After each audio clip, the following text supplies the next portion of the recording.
Buenas tardes. Le doy la bienvenida a todas las personas que hoy están aquí en la clase y también a las personas que posteriormente puedan accesar a la grabación correspondiente, que la podrán encontrar en mi canal de YouTube.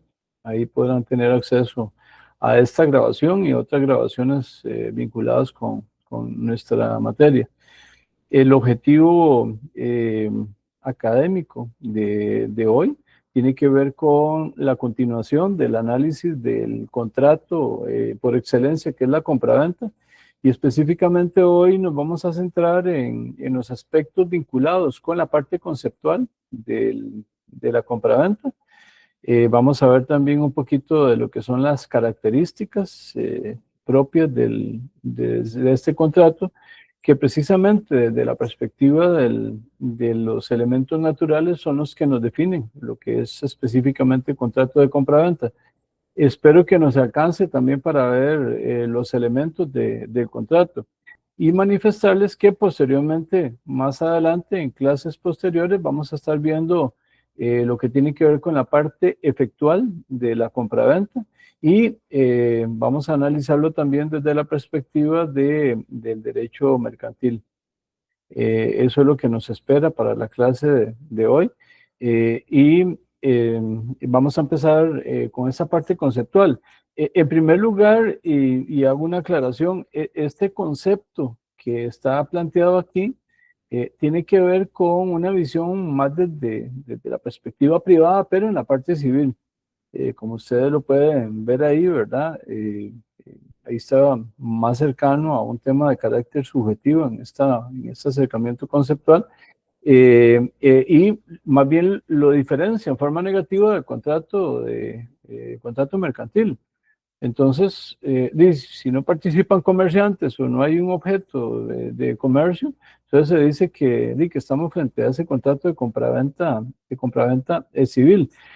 No obstante, hice la aclaración de que posteriormente vamos a ver específicamente todas las dimensiones que tiene también el contrato de compraventa mercantil, sin dejar en cuenta también la visión de aspectos que atañen a la protección del consumidor.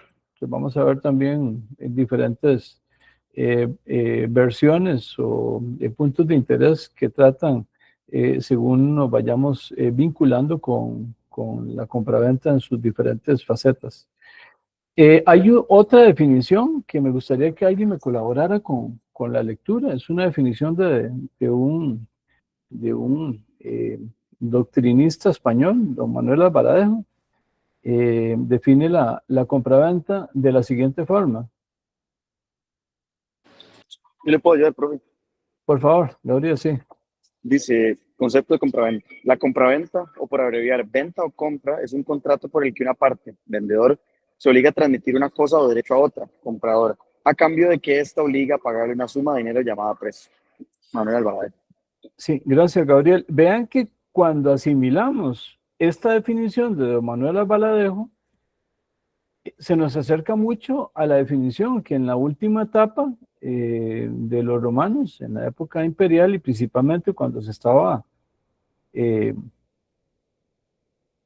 recopilando toda la parte normativa y la parte de institutos, en el caso de los romanos, y que lo vimos en la clase anterior, tiene algunas características que se asemejan. Entonces vean que hay rasgos que desde esa época ya se tenían y que también lo vemos vinculado con la realidad que actualmente nos ocupa.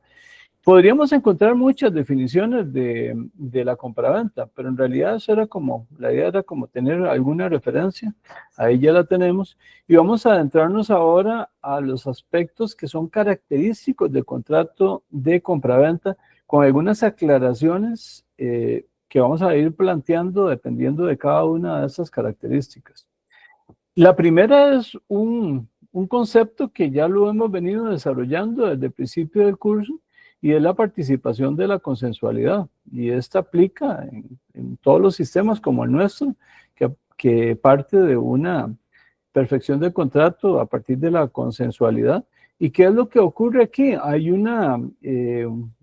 una forma de pensamiento de una persona que lo lleva a expresarla. Y recuerdo y remito también a todo lo que es el concepto de la formación del contrato, pero aquí es esa consensualidad, ese ánimo de querer llegar a algún acuerdo, el que nos va a permitir consolidar el contrato. En el caso de la compraventa no viene a ser ninguna excepción.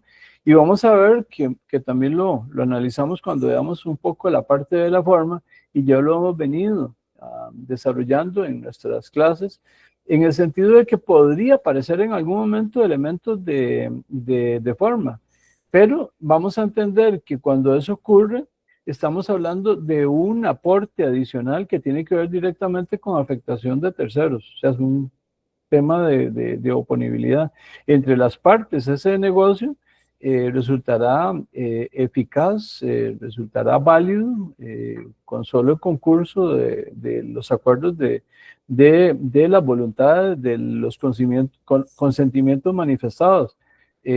Así que para que lo tomemos en cuenta, aquí está, ¿verdad? Tema también de la publicidad, que es otro elemento que le aporta también a lo que es todas las derivaciones de la afectación a terceros a través de la oponibilidad. Entonces vean que nos aparecen para afectar a terceros.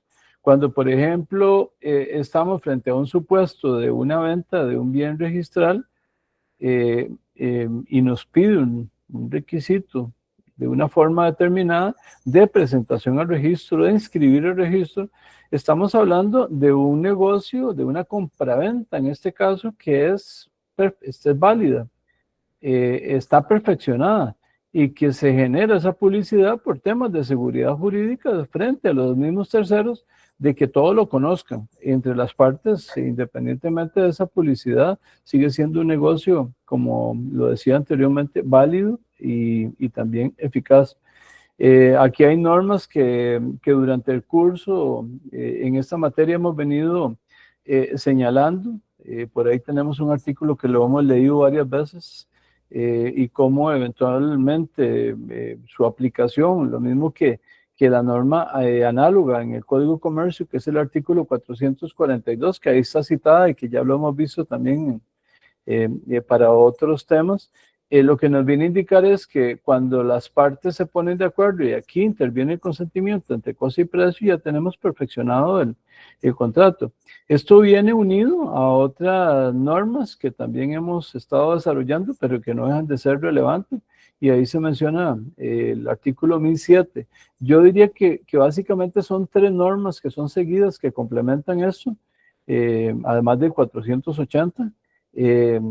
Vamos a verlo por acá. Esta es la norma del 480 también, que tiene ese mismo sentido del artículo 1049 del Código Civil, y resalto donde señala solo el hecho de convenio. ¿Qué significa eso? Significa el acuerdo de consentimientos, el consentimiento de voluntades expresamente manifestados.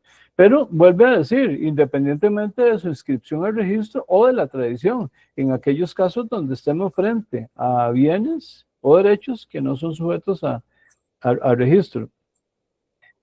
Por ahí tenemos el artículo 442, que también es una norma que ya la hemos visto reiteradamente, y que guarda un sentido, tal vez no es la misma redacción, tiene un poquito más de desarrollo, pero que guarda el mismo sentido del artículo 1049 del Código Civil, en donde simplemente las partes, a partir del proceso de negociación y posteriormente de consolidación del contrato, vienen a consolidar el contrato respectivo, lo perfecciona.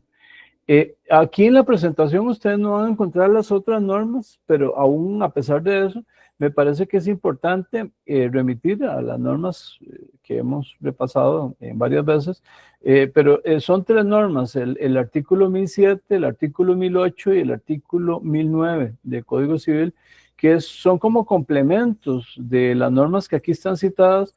Yo le pediría a Rubén que si nos colaborara, específicamente hay una que quisiera a la que hiciera alusión, que es el artículo 1009, que si ustedes le ponen cuidado, genera como un complemento perfecto, ideal, entre lo que es la relación de las normas que hablan de cómo se perfecciona el contrato, el 1049, el 480, de Código Civil, el 442, que aquí está en la presentación, del Código de Comercio. Pero escuchemos qué es lo que dice en términos de consentimiento. Yo tal vez le pediría que leamos el 1007 y el 1009, Rubén, si nos colabora. Voy, profe, déme un momento mientras lo busco. Claro, claro. Ahí le damos un momento a Rubén mientras lo localiza. Y ustedes van a ver... Profesor, disculpe, creo que era Josué el que iba a ayudar. Ah, perdón, sí, Josué. Josué. Sí, yo no Sí, dije nada porque le digo con nombre y apellido, pero por cualquier sí, cosa, sí, bueno. sí. No, no, eh, no, Josué, perdón, sí. Gracias, Ana Lorena.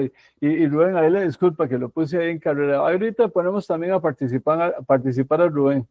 Pero vamos a ver, No, Josué. profe, tranquilo.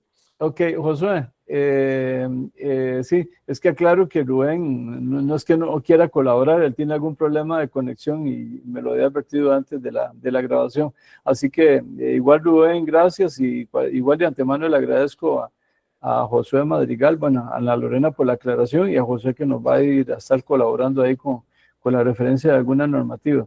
Les decía que hay esas tres normas, pero que me gustaría que nada más para que complementáramos, que la leyéramos para hacer algunos comentarios sobre el artículo 1007 y el 1009 del Código de Civil. Estas normas dicen así.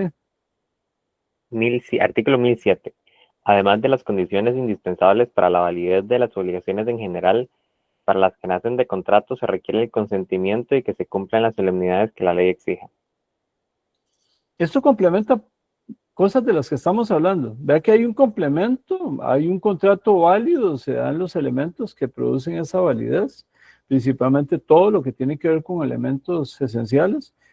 Pero además le dice, hay algunos que tendrán sus características de carácter formal. Esas tendremos que cumplir en la medida en que la normativa no lo pida para efectos de eficacia.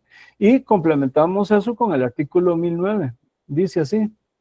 Artículo 1009. Desde que la estipulación se acepta, queda perfecto el contrato, salvo los casos en que la ley exige alguna otra formalidad. Vean que es como muy cercana la redacción. Si ustedes se acuerdan de la parte normativa, y nada más lo refiero, y estas normas son de Código Civil, aclaro, cuando uno sigue a continuación, uno dice, mira, sigue el 1009, sigue el 1010 y siguientes. Recordemos que el orden de los artículos posteriormente al 1009, lo que nos da son los elementos de la formación del contrato. Y posteriormente viene también, que también ya lo hemos visto en el curso, la parte de los vicios del consentimiento. Entonces son como normas que nos vienen a dar elementos valiosos a la hora de entender en forma casuística lo que ocurre con las diferentes situaciones fácticas que se dan en nuestros contratos. Otra característica es la bilateralidad.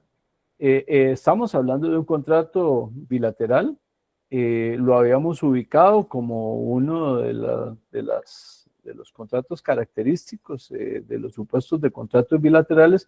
¿Y qué es lo que ocurre? Y aquí lo que tenemos son dos partes. Hay un vendedor, hay un comprador,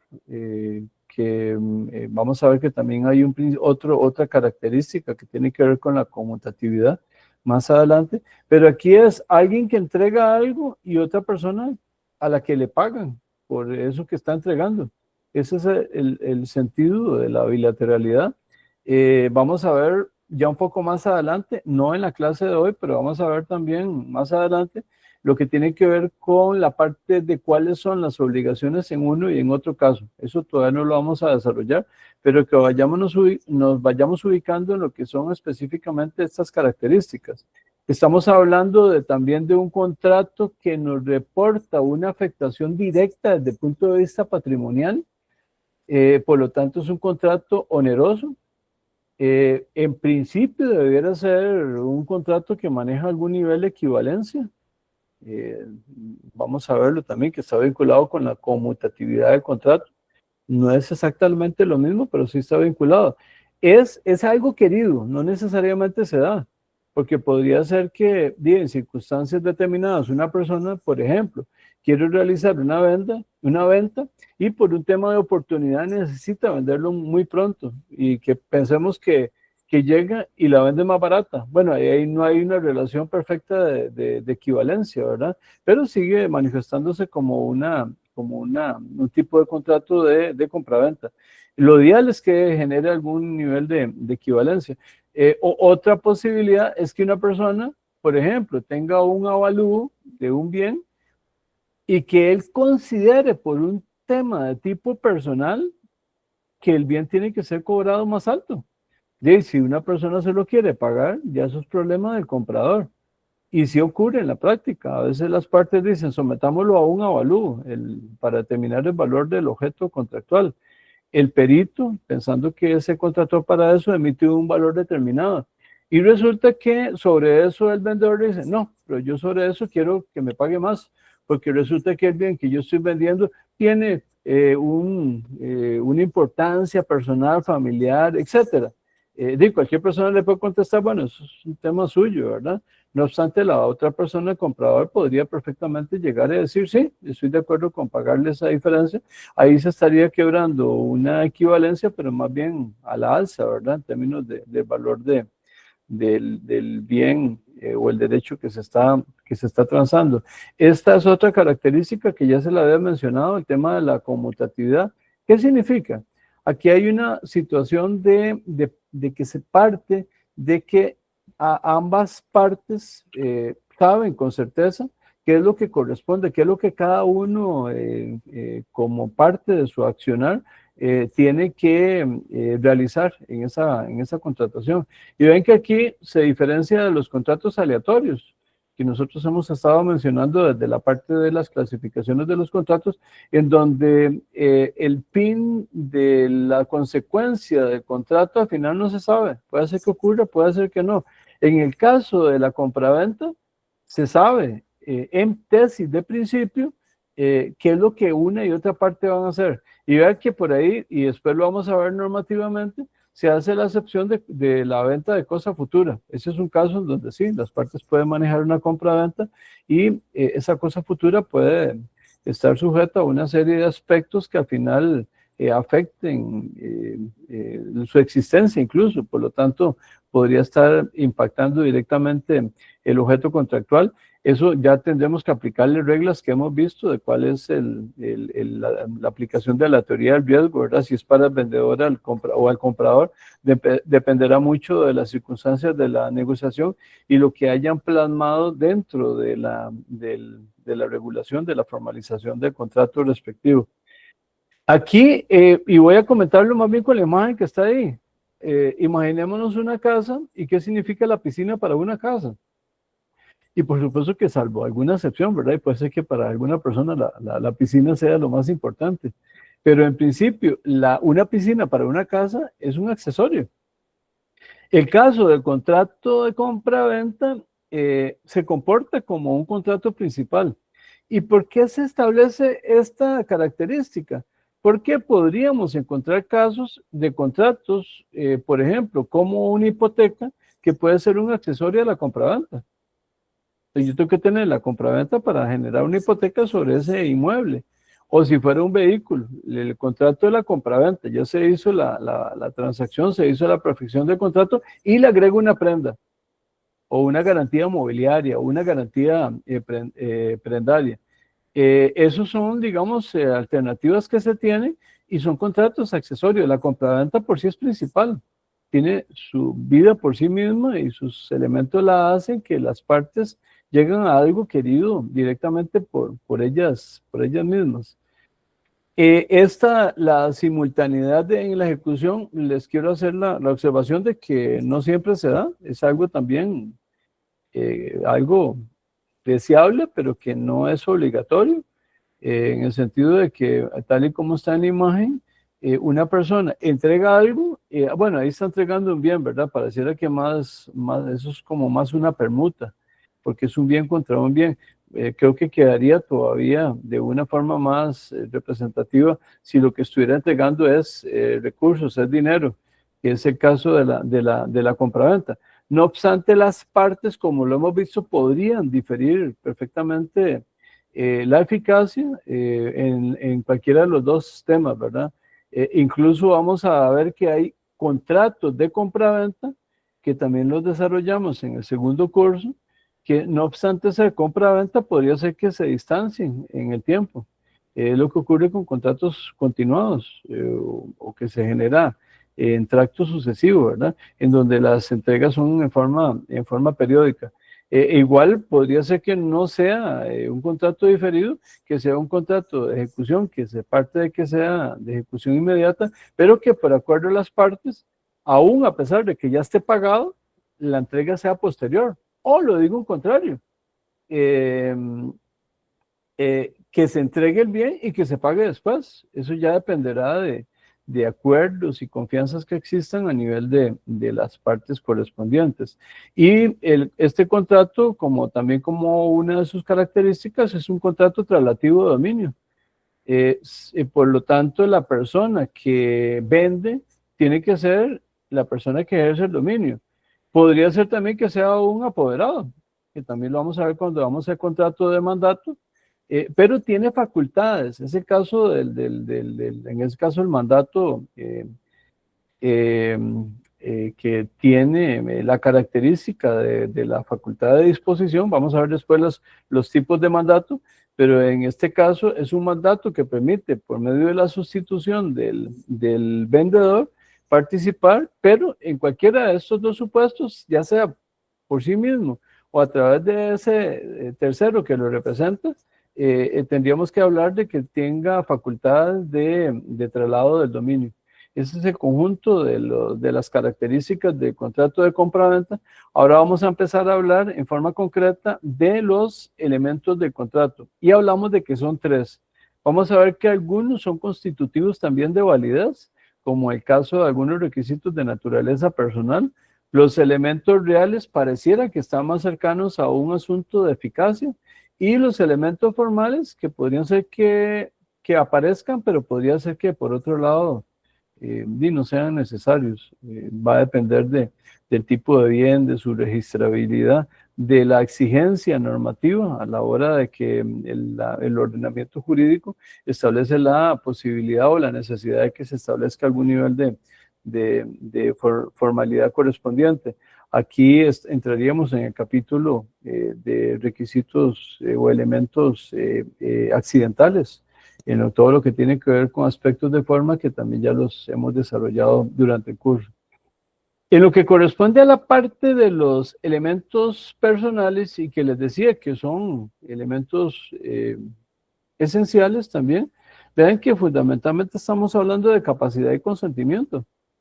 Son rasgos, son elementos que se tienen que verificar al momento de la consolidación de la validez del negocio correspondiente, y que cualquiera de las dos partes tiene que comprobarlo. Y aquí vean que también podemos encontrar una serie de cercanías al ejercicio personal de aspectos, por ejemplo, de capacidad, como podría ser que esté representado también por otra persona, como lo veíamos ahora con el caso de mandato, pero podríamos estar frente a supuestos también de curatelas o tutelas, ¿verdad? Esos son aspectos que también tendríamos que revisar para ver si se cumplen los supuestos que para cada situación fáctica se están cumpliendo. En lo que tiene que ver con la capacidad, aquí volveríamos a remitir a aspectos de conocimiento que se desarrollaron en cursos como el de Derecho Privado, pero que nosotros al principio de este curso también desarrollamos. Aquí vamos a diferenciar entre lo que es la capacidad jurídica, pero principalmente la capacidad de actuar, que vincula a un sujeto, a una parte determinada con su facultad de obligación. Vamos a encontrar este aspecto desarrollado en el artículo 627, en donde en el inciso 1, hablando del requisito de validez, exige la capacidad de parte de quien se obliga. Así que el Código Civil, junto con otros elementos, ahí está el objeto y la causa, que también la hemos desarrollado, pero la capacidad específicamente se pide. Y esto lo trasladamos también a nuestra materia, a los contratos, porque es un elemento que tenemos que verificar a la hora en que estamos en la parte de negociación, de previo a que tengamos una perfección de contrato. Este elemento de capacidad perfectamente podría haberse afectado por aspectos de que la persona, le agrego yo, que no haya nacido todavía, o temas de minoridad, en donde hay situaciones de limitaciones a la capacidad de actuar, o aún ya cumpliendo requisitos formales de tener mayoría, que se enfrenta a situaciones de incapacidad. Estas son situaciones que van a estar siendo contempladas y validadas directamente por las partes en el caso de la consolidación de una relación de tipo contractual. Aquí una norma que hasta la saciedad, en forma reiterada, hemos estado analizando, que yo les comentaba en la clase pasada, que es una norma que muchos tipos de contrato remiten a esta norma, que es el artículo 1068. Es una norma que en su encabezado señala, no pueden comprar directamente ni por interpuesta persona. ¿Eso qué significa? Es una limitación a la capacidad. Y yo les he comentado que pareciera que estos casos que están planteados aquí, que no lo vamos a volver a leer, son supuestos de incompatibilidad. Hay una persona que está en ejercicio de alguna situación de, llamémoslo así, de poder, que limita frente a determinadas circunstancias de hecho a introducirse en una relación de compraventa, precisamente porque están en esa situación que podría afectar o en forma negativa a las partes que intervienen o a una parte que interviene en el contrato. Entonces, norma relevante que está incorporada dentro de la normativa del contrato de compraventa y que es aplicable a otros esquemas contractuales. El segundo elemento en la parte de elementos personales era el consentimiento. De consentimiento, incluso en la clase de hoy ya hemos visto mucho, ¿verdad? Si ustedes quieren encontrar una derivación exacta, la norma más directa la encontramos en el artículo 1007, pero también se complementa por el artículo 1008 y el artículo 1009 del Código Civil.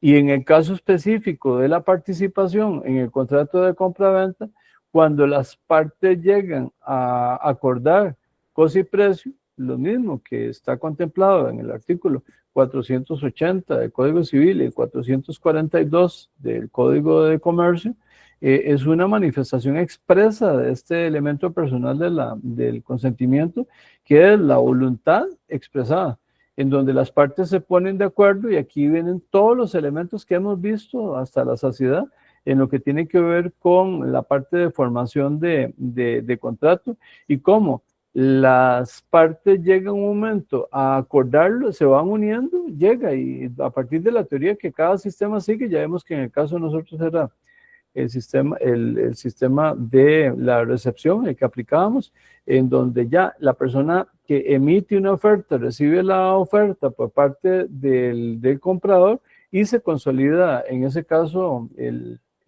contrato correspondiente a partir de ese encuentro de consentimientos, a partir de ese encuentro de manifestaciones de voluntad. Los segundos elementos son los reales. Esos tienen algún nivel, digamos, de presencia física y fundamentalmente estaríamos hablando de la cosa y el precio. Y si lo acercamos posteriormente a los compromisos del vendedor y el comprador, nos vamos a dar cuenta de que casi que lo viene a ubicar, ¿verdad? La cosa, porque la cosa es la que tiene el vendedor o la persona que lo representa, y el precio es el que va a pagar el comprador para hacerse de ese bien o ese derecho. Esos son los dos elementos de carácter real, y son reales precisamente porque tienen algún comportamiento físico. Si estuviéramos hablando del precio desde una perspectiva de transferencias de carácter electrónico, aunque no sea una manifestación de tipo físico, sí viene a representar desde el punto de vista material la consolidación del cumplimiento por parte del comprador de su obligación de honrar la deuda que está contrayendo por la venta de un bien en el caso del vendedor. Vamos a hablar un poquito de esos dos elementos reales. Tenemos la cosa. La cosa en esa visión, digamos, de materialidad, y podríamos pensar que también en algunos casos la compraventa podría implicar bienes intangibles. Pero pensemos en el caso de muebles, inmuebles. Y aquí vea que estamos incorporando tanto presentes como futuros. Repito que yo le estoy agregando también el concepto de la venta de derechos. No obstante, más adelante vamos a ver que hay una figura contractual que específicamente regula lo que es la venta de derechos, que es la cesión. Entonces, tiene muchas características de la compraventa, pero después lo desarrollamos como figura aparte. Aquí estaríamos hablando de lo que son bienes y es lo que las partes, uno intenta colocar a otra persona y la otra persona la quiere acceder, la quiere adquirir. Aquí partimos de algunas condiciones también. La cosa, salvo en el caso de algún objeto contractual que se va a producir en el futuro, estaríamos hablando de una existencia real o posible. Todo esto tiene que ver con manifestaciones del objeto que ya hemos desarrollado en la parte introductoria. También encontrarse en el comercio ilícito. Yo les he reiterado que algo bañado de ilicitud podría verse como elementos muy semejantes a la compraventa. Pero si es algo ilícito, algo que el ordenamiento jurídico establece que no es susceptible de ser incorporado a relaciones de comercio, estaríamos hablando de algo que simplemente no cumple este elemento de tipo real y por lo tanto tendríamos que declarar la ilicitud, la nulidad del contrato. Cuando hablamos de comercio ilícito, vean que eso es tan relativo, porque por ejemplo, una sociedad que tiene, y voy a poner un ejemplo, el caso de la marihuana, en el caso de Costa Rica, vendría a consolidarse como un comercio ilícito. Pero si estuviéramos en una sociedad que permite comercio, en las circunstancias que lo tenga regulado, sería un comercio ilícito, lo mismo que la producción. Entonces vean que eso va a depender también en algunos casos particulares de algunos sujetos contractuales de cómo esté establecido a nivel del ordenamiento jurídico correspondiente. Y en relación con la cosa, esa tiene que ser determinada o determinable. Esa es una condición que también se viene definiendo desde cursos anteriores y es importante porque eso consolida, concreta directamente qué es lo que las partes están analizando desde la perspectiva de lo que entiende que es esa materialidad, esa cosa que están incorporando en la relación de contrato. Por ahí vamos a ver algunos casos muy particulares que tienen que ver con objetos y vean lo que esos están integrados dentro de la regulación del contrato de compraventa. En el caso costarricense, recordar, yo les he insistido, ¿verdad? Que tiene 50 normas de regulación del artículo 1049 al artículo 1099 en el Código Civil, pero vamos a ver cómo el Código ya establece una serie de particularidades en lo que tiene que ver con las cosas. Así que Josué nos va a ir colaborando ahí con la lectura de estas normas y ahí vamos haciendo algunos comentarios, Josué. Artículo 1050. La venta de cosas indeterminadas de cierta especie no transmite la propiedad de la cosa, sino cuando ésta se determine. Gracias. Vean que aquí están planteándose una condición suspensiva. La eficacia está paralizada en esa alternativa de determinabilidad y hasta que se produzca ese hecho futuro de determinación, es que estaríamos hablando de que ya hay eficacia. ¿Estamos frente a un contrato válido? Pregunto. La respuesta es sí. Lo que nos falta es una condición de eficacia para que se consolide, que sería la determinación de ese objeto determinado que inicialmente no lo era así. Vamos a ver otra norma, el artículo 1051 Código Civil.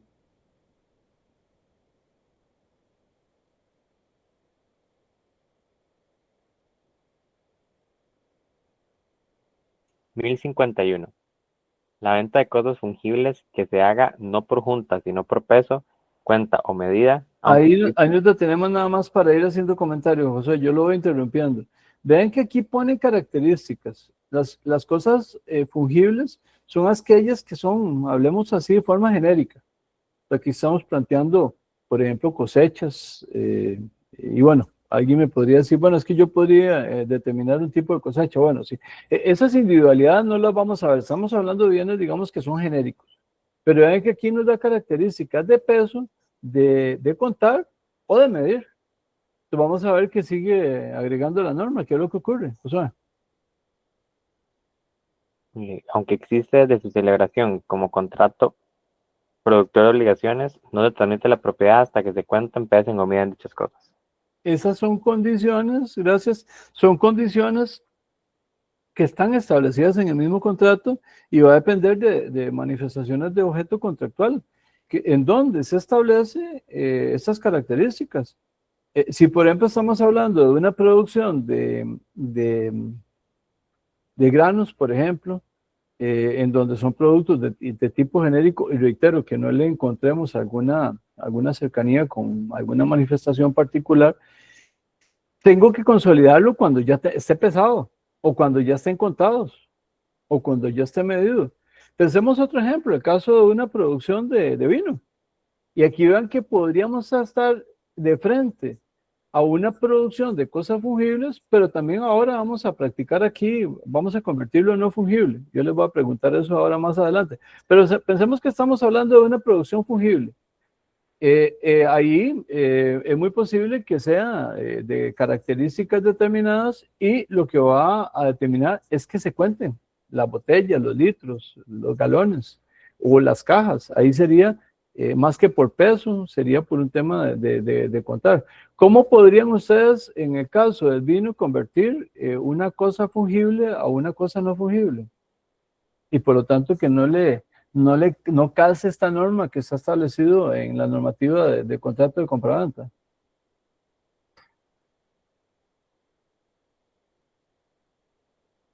Profe, en el caso de que sea, si está hablando de vino, digo, algún año que ya no sea replicable, porque una cosecha muy antigua y no es como que se pueda volver en el tiempo para volver a poner más uvas. No sé si eso ya lo haría no fungible. Por supuesto, es un excelente ejemplo, José, muchas gracias.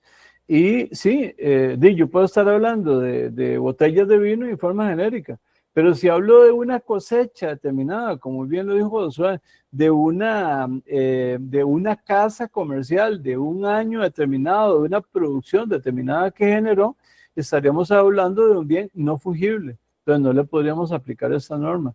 En ese caso solamente se satisface el interés de las partes a través de la consolidación del objeto no fungible. Esas son características que creo que tenemos como que ir separando, ¿verdad? En las diferentes circunstancias que se dan. El artículo 1052, venta sujeta a prueba. Vea que ahora es diferente. Ya no estamos hablando de pesar, medir o contar. Es el caso de la venta que la sometemos a alguna prueba. Josué. Artículo 1052. Se presume que la venta sujeta a prueba se hace bajo condición suspensiva.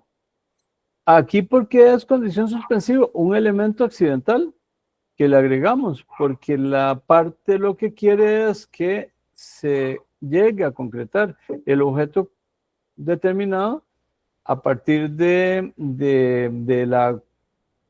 la consolidación de determinadas características. Y eso se complementa con el artículo 554, ya es de Código de Comercio, que después lo vamos a ver ya en separado, pero veamos qué dice en relación con esta misma situación de la venta sujeta a prueba, Josué. Artículo 454. Cuando la compraventa se pacte condicionada a prueba, se entenderá sujeta a la condición suspensiva de que la cosa tenga las calidades convenidas y necesarias para el uso a que se le destina. La prueba deberá realizarse en la forma y plazo convenidos en el contrato. A falta de estipulación, se atenderá a la costumbre. Muy bien, vean que la norma del Código de Comercio, tal vez por la misma dinámica de la materia mercantil, tiene más desarrollo que el Código de Comercio. Son aspectos que tienen que contemplar las partes. Es posible que lo que no esté contemplado en la norma, las partes tendrán que establecerlo, pero esos elementos de forma y plazo que son derivados del contrato son relevantes, porque tiene que fijarse un momento en donde se va a realizar la prueba correspondiente. El otro elemento real es el precio. que ya lo referí. ¿Esto qué es? Esta es la otra parte. En la primera parte del objeto es más vinculado con el vendedor. En el caso del precio, y vean que ahora sí ya está correcto, ¿verdad? Dinero, porque estaríamos hablando de otros supuestos si lo que entregamos son bienes. Y vean que aquí estamos señalando que entrega la cosa, que es la obligación del vendedor, y a cambio tiene que entregar la equivalencia en relación con el precio. Y aquí hay condiciones que también tiene que cumplir el precio, que ahorita las vamos a ver. Primero vamos a escuchar y le vamos a dar la palabra a Jonathan, que tiene alguna intervención. Jonathan, usted tiene el uso de la palabra. Sí, profe, yo tengo una pregunta, digamos, con respecto a la cosa y al precio. Con respecto al precio, digamos, las criptomonedas se consideran dinero en el derecho de contratos privados o no, porque yo puedo comprar cosas en Bitcoin, yo puedo pagar un hotel o alquilar un carro, y no me dan una equivalencia en ninguna otra moneda, me dice vale tantos Bitcoin. Y con respecto a la cosa, ¿qué pasa con cosas que son completamente electrónicas? Por ejemplo, NFTs, que son imágenes que uno puede comprar, algún tipo de arte o cosas así, y que usted lo que compra es como el derecho a esa imagen, o sea, ni siquiera la imagen es suya, es como el derecho de la imagen, pero no sé si eso sea un bien mueble o no, eh, porque realmente cómo se puede mover eso. No está como en un lugar donde no, no es algo que yo pueda mover, digamos, de alguna manera. Entonces, mi duda es si esos dos tipos de contratos son compraventas o son permutas, ¿verdad? Sí, voy en el orden que usted lo planteó. En el tema de lo que es reconocer el caso de las criptomonedas como mecanismo de pago, la respuesta que tendríamos que dar Jonathan y el resto de la clase, y bueno, y personas que vean el video posteriormente, es que estamos hablando de la forma de pago. Y eso va a depender de cómo un ordenamiento jurídico consolida los esquemas de pago. En el caso de las criptomonedas, tendríamos que llegar y determinar si un estado, un sistema jurídico, un momento determinado, porque podría cambiar también en el tiempo, permite el uso de criptomonedas. Y yo le voy a poner, voy a compararle el caso de Costa Rica con El Salvador. En el caso de El Salvador, las criptomonedas están, o sea, es la moneda, la convirtieron en moneda oficial dentro del territorio salvadoreño. Independientemente que hayan tenido los problemas que hayan tenido, pero está fijada como moneda oficial. ¿Eso qué significa? Que usted realizando un pago, generando el pago del precio correspondiente a través de esa moneda, está haciendo un buen pago. En el caso del sistema costarricense, nosotros tenemos un sistema que está centralizado, está desde el punto de vista macroeconómico, es dirigido directamente por el Banco Central de Costa Rica y establece los mecanismos de pago oficiales que se dan en términos de las transacciones de carácter civil y de carácter mercantil y de cualquier otra naturaleza que se dan en nuestro territorio. Ahora, si usted me dice, es que en Costa Rica también se trasiega criptomonedas, sí, hay un mercado de criptomonedas, efectivamente. Lo que pasa es que ya eso dependerá de un tema de manejo del riesgo a la hora que usted hace una transacción. Con toda la volatilidad que tienen las criptomonedas en todas sus dimensiones. Usted citó, digamos, el Bitcoin, pero podríamos encontrar varias, ¿verdad? Varios tipos de criptomonedas. Y eso, repito, va a depender de la forma como las partes quieran realizar la negociación. Si usted me pregunta que si es inválido desde el punto de vista, digamos, de un negocio que se establezca en criptomonedas, a mí me parece que dentro del ejercicio de la libertad de contratar y la autonomía de la voluntad, me parece que las partes asumiendo ese riesgo lo podrían establecer, con la advertencia de que podría en algún momento alegarse aspectos macroeconómicos y de reconocimiento del tipo de moneda para cancelar, para pagar, para honrar deudas que eventualmente alguien pudiera discutirlo. Eso es lo que yo le podría decir en relación con el primer tema. En relación con el segundo tema, quisiera decirle que sí, hay, digamos, bienes que son intangibles En algunos casos se convierten en derechos. Ya yo le mencioné que en algunos casos estaríamos hablando no de compraventa, sino de cesión, pero pensemos que sí, que estamos hablando de algún tipo de bien intangible que lo denominemos como un bien mueble. Por su naturaleza lo convierte en bien mueble como derecho. Y entonces dice, no, sí, vamos a aplicarle la compraventa. En ese caso, no es diferente de otro tipo de objetos contractuales, tiene su propia naturaleza. En el caso de los ejemplos que usted dio, Jonathan, estamos hablando, por ejemplo, de esquemas, por ejemplo, que podríamos verlos como en el caso de software también. Y el software es un bien de carácter intangible y que le aplica la compraventa. Y usted dice, ¿y en dónde está el software? ¿Dónde lo veo? No, es que usted no lo ve. Además, podría ser incluso que a usted se lo den directamente en línea. Y usted lo utiliza, usted todos los días lo está trabajando pensando en un software, pero pensemos también que sea una pintura, como usted lo decía, una pintura virtual. Y usted la tiene para su placer, desde el punto de vista de su gusto, digamos, artístico, y usted pagó por eso. Y en ese caso no habría ninguna diferencia con otros objetos contractuales. Nada más que ahí lo que se diferencia es la naturaleza propia del objeto contractual.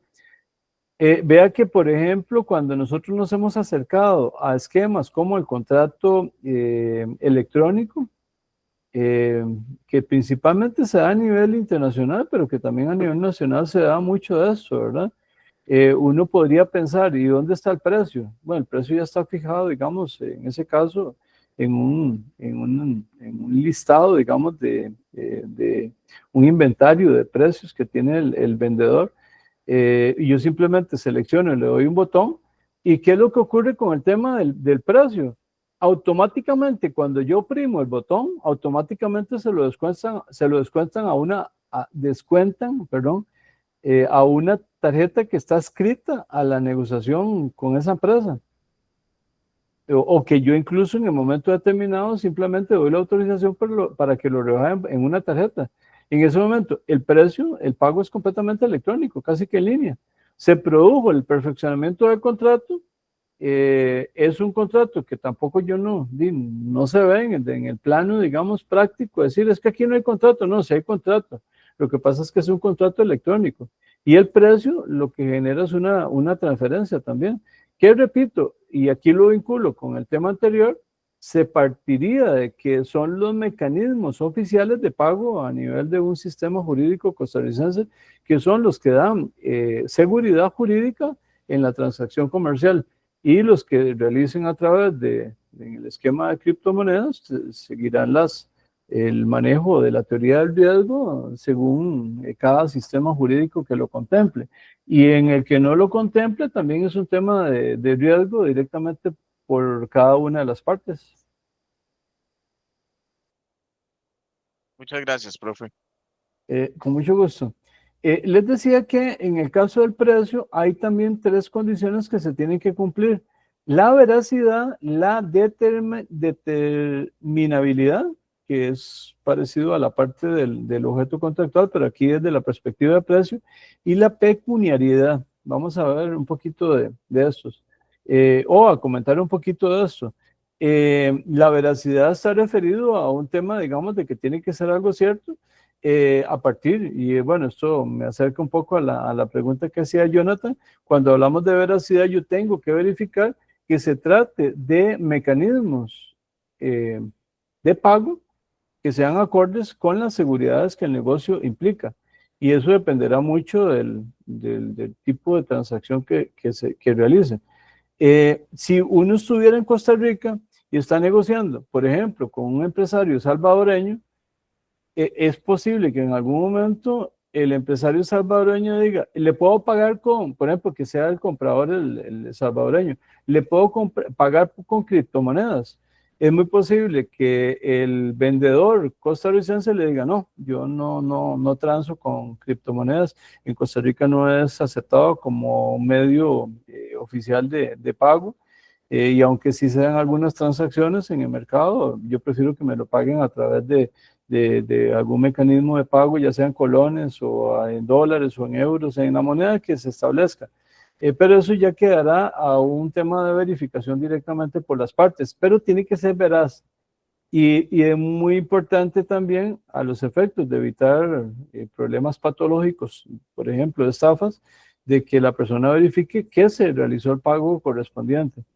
En el segundo curso vamos a hablar un poquito de las cartas de crédito o cartas documentarias, que es un mecanismo que se utiliza en materia internacional para, utilizando bancos intermediarios, asegurar los pagos en materia de comercio internacional. Y son esquemas de veracidad también en lo que corresponde al precio. La determinabilidad tiene que ver con concretar exactamente el elemento de precio, cuando el artículo 1049 del Código Civil o 442 del Código de Comercio hablan de acuerdo de cosa y precio, estamos hablando de que sea algo determinado. Y puede ser que afecte el equilibrio que hablábamos ya como característica, pero sí, importante es que las partes lleguen a ese acuerdo para determinar exactamente cuál es el monto que corresponde al precio. Y cuando hablamos del elemento de la pecuniariedad, estamos hablando de que son aspectos que nos impactan directamente al patrimonio. Entonces, tienen que, en el caso del vendedor, va a sacar de su patrimonio un bien, un derecho, en el caso, y afecta al patrimonio. Y en el caso del comprador, va a adquirir un bien que va a incrementar desde la perspectiva de bienes su patrimonio, pero va a disminuir a nivel del pago que tiene que realizar en el momento que lo pacten. Si estamos hablando de un negocio de entrega inmediata, el movimiento es como que instantáneo, ¿verdad?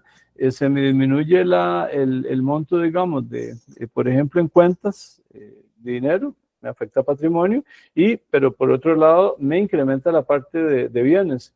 En el caso del vendedor saco un bien que era parte de patrimonio, pero recibe dinero.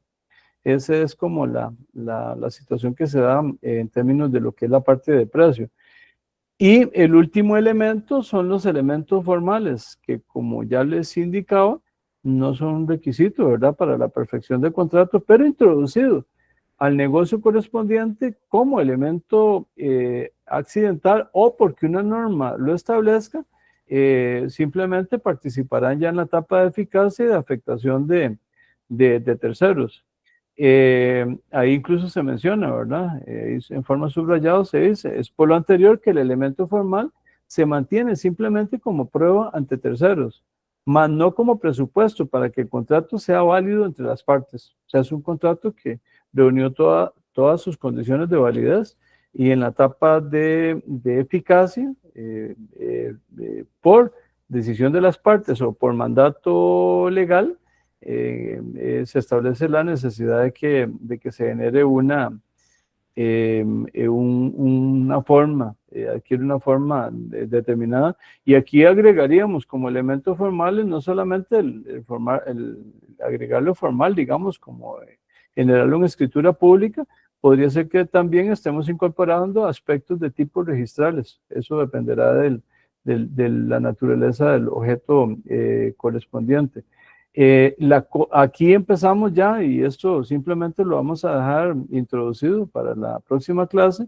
Estaríamos hablando ya de la parte de eficacia del contrato, y aquí vamos a ver primero la parte general de la eficacia, después vamos a hablar un poquito, y eso lo vamos a ver en la próxima clase, lo que entendemos por la acción quanti minoris y alguna normativa que está vinculada con la acción quanti minoris en el Código Civil, a la que alude también casos de materia mercantil, y también vamos a ver cómo se desarrolla también todo el conjunto de derivados desde la perspectiva de eficacia en lo que corresponde a las obligaciones por parte del vendedor y también del comprador. Entonces eso lo vamos a desglosar ya con más detenimiento en la próxima clase.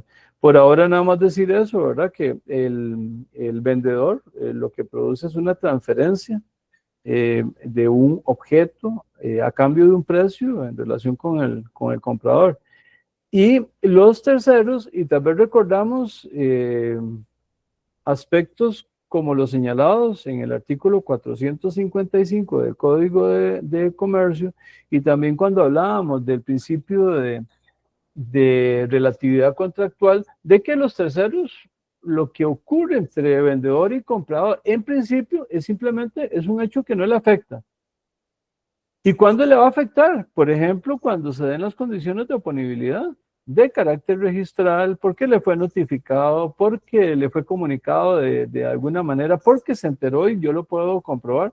Esos serían aspectos que aluden al tema del cambio en la condición de un tercero y de cómo pierde esa condición en caso de que en algún momento le puedan decir, no, aquí hay un tema de oponibilidad y usted no puede venir y decir que no le era oponible porque se dieron las condiciones que concretaban la condición de que se diera cuenta de que fuera comunicado de ese acto, de ese negocio, de ese contrato que se dio entre vendedor y comprador. Y aquí, y con esto nada más para concluir, estaríamos señalando que en el caso del comprador adquiere el derecho a que se le entregue el bien vendido y adquiere la obligación a su vez de pagar el precio estipulado. Vean que son como relaciones de carácter recíprocas. ¿Y qué es lo que ocurre con el vendedor? Debe entregar el bien vendido y se convierte en acreedor del comprador por el precio establecido.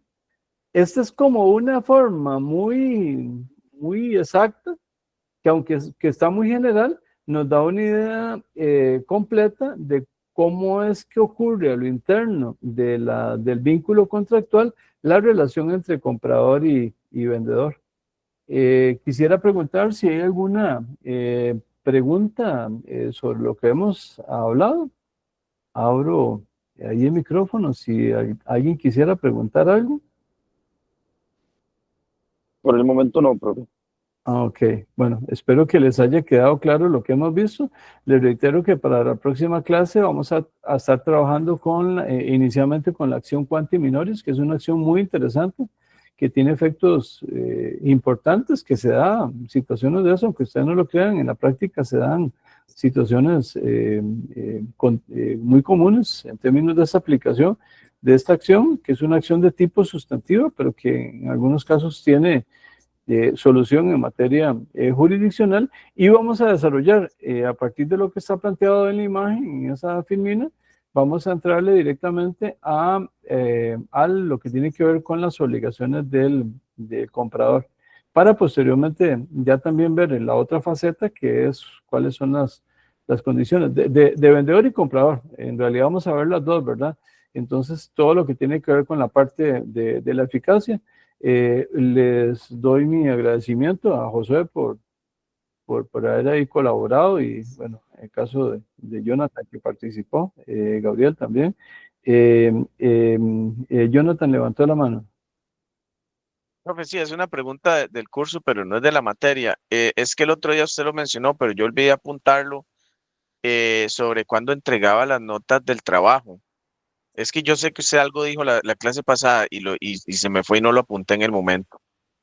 Yo eso, si quieres, se los comunico después, como para efectos de que no es necesario que quede grabado. Yo se los comunico después por correo, pero sí, ustedes ya tienen, bueno, tengo que comunicarles, ya tienen presentado el trabajo, ya hicieron la exposición, y recordar nada más que la nota está descompuesta por un 30% del examen parcial que ya ustedes tienen, un 10% del quiz, un 20% que se desagrega en 10 puntos para la exposición y 10 puntos para el trabajo escrito y 40% para el examen final.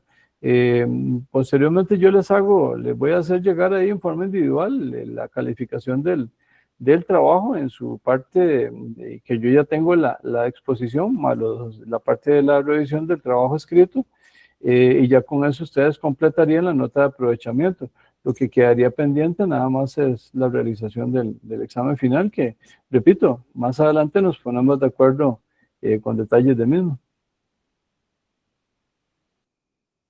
Muchas gracias, profe. Con gusto, Jonathan. Repito que entonces estaríamos dando por concluida la clase. Les agradezco su presencia aquí, y también a las personas que posteriormente accesan a esta grabación a través del traslado de la grabación a mi canal de YouTube. Buenas noches. Buenas noches, profe. Hasta luego, profe. Buenas Gracias. noches, profe. Gracias. Con gusto.